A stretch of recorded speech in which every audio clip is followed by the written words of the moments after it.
Good morning, everyone. It's a little later today, and I apologize for missing yesterday. Um, wow. Um, so,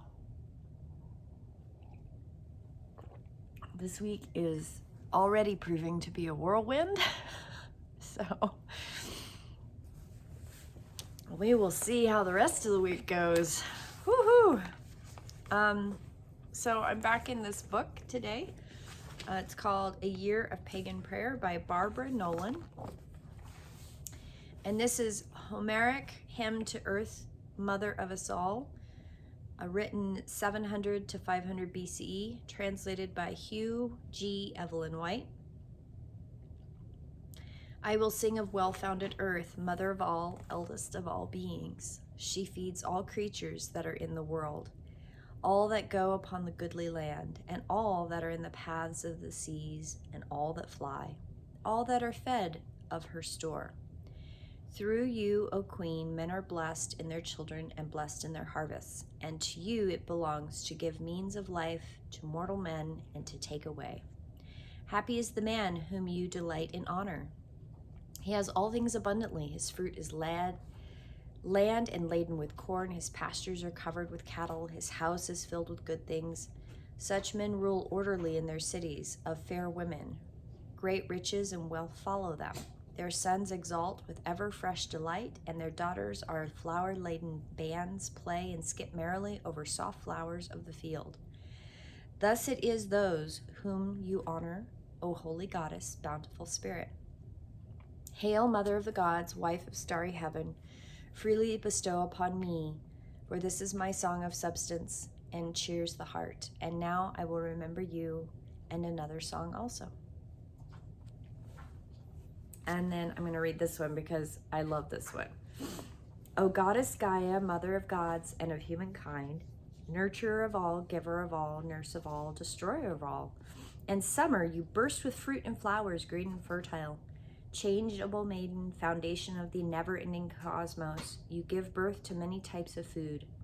Never-ending, very honored, you keep a rich storehouse, and you rejoice in the green plants and gentle breezes. O goddess, garlanded with countless flowers, you rejoice in rain as around you the finely wrought panoply of the stars revolves in eternal nature. O blessed queen, may you prosper the delicious fruits. May you graciously grant us happy seasons. I love that one. So autumn equinox it's one of the harvest festivals. So the harvest festivals start in August, right? You have the August 1st celebration, and then you have your fall equinox celebration. And August 1st is the first harvest of the summer in theory. So if you look at all of the seasonal holidays, they are all wrapped around food. They are all wrapped around the idea of where does your food come from and honoring the earth so that you get your food. Which food scarcity, we're blessed in our modern culture that we can just go down to the store and buy something, right? Well, the August festival is the first harvest. So those are the things you planted first that you harvest first. And then the fall equinox is your second harvest. So this is the time of the year that people start haying. Well, I think they've hayed already, actually. Some places have anyway. But around here, there's going to be a big harvest year come up soon where a lot of things are going to be turned over in the earth. A lot of people's allergies are going to go crazy, and people are going to complain. They're going to go, oh, my allergies are crazy. They're harvesting again. Why do they have to harvest now? That's where your food comes from, people. Like, really? Let's not complain about that. And maybe I'm really lucky that I grew up very aware of where my food came from. And So I don't really like to complain about when harvest comes around, because I know that has to do with my food supply. But honoring Mother Earth, like the fall equinox is also about giving sacrifices to the land and thanking Mother Earth for her harvest, because without her, we wouldn't have food to eat. And so one of the things that I like to do for autumn equinox is not a Thanksgiving feast per se, but I do like to make things that I enjoy that are kind of treats for me, so that I have the opportunity to give thanks through a meal or a couple things that I can say thank you for. When I've done a Wheel of the Year, my big Thanksgiving feast is usually the honorary feast of the dead around Halloween. And I can say that because a lot of people do like a party and stuff, but a Feast of the Dead for Halloween really has more to do with honoring your ancestors and the work that they did in the past so that you could be here today. So I plan on making something really nice for autumn equinox tomorrow, something that is a little bit of a treat to me, but to honor the foods of the season. So one of the things that I like to do is something with veggies, fresh veggies.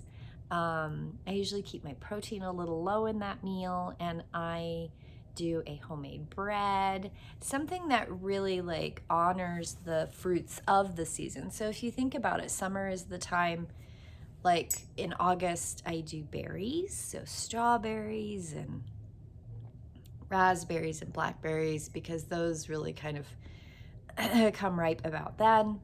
And then the second harvest season, I do grains and vegetables. So the things that take a little bit longer to come out of your garden. And then in Halloween, I do more proteins, because traditionally Halloween is also the harvest where they would do the butchering for the winter, because they would glean from the crop the animals that are older or maybe wouldn't make it through the winter, or that they had raised through the summer specifically to butcher in the fall, so that they had meat through the winter season. So, and then in October, you have the later legumes and vegetables that took a lot longer to grow in the ground, like pumpkins and squash. So, like there is like a rationale behind where your food comes from and why certain foods are more prominent during certain seasons. Now, I say that, but every part of the world is a little bit differently. There are different harvest foods for different parts of the world based on what they grew. So one year I did, with a group of friends, we did a harvest, like a three holiday harvest that was from another part of the world, so that we could eat foods and enjoy the blessings of the foods from another part of the world. So that's something else that you could do if you wanted to. You could celebrate Mother Earth from her large global family of places and things that you can eat from other parts of the world. The other thing that I've noticed, there have been a couple people I've been around recently that they've had really scratchy throats, a lot of sinus drainage. I'm actually having that problem myself today. Our part of the world right now gets really smoky because of all the seasonal fires. So I recommend slippery elm. It's an herb that you can get. You can get throat lozenges that are slippery elm lozenges that don't have corn in them. Or you could also make a tea with slippery elm. You can make a little bit of a solution with warm water and slippery elm and gargle it. You can gargle with salt and gargle with the slippery. The slippery elm is kind of it's a throat coat type thing, but it doesn't have any sugar, and it doesn't, it doesn't add to your blood sugar issues, but I recommend that if you're struggling with the smoke and your throat and you don't have any asthma problems. If you have asthma problems, there's a whole bunch of herbs that you can do for that, but don't forget to take your meds and use your nebulizer if you need it. But slippery elm is a really good solution. So if you're getting like that allergy, end of the season harvest, like drainage and sinusy stuffiness, there are some things that you can do for that, but what I find really useful is gargle a little bit with salt water, just a little bit, because salt water makes me gag, and then I do a little solution of the slippery elm. I gargle with that, and then I have a little bit of that tea, and it really does help. So if you have any prayers to lift up to the goddess for the season, now is the time to do it. Be thankful of the harvest, be thankful of the food that you eat, and please don't complain about the harvest season. I know it's hard on a lot of people who have grass allergies and particulates that get in the air, and then you have the smoke in the air, and it is the time of the year that a lot of people get miserable with allergies, but try not to complain about it, because this is important. This is where your food comes from. Don't complain.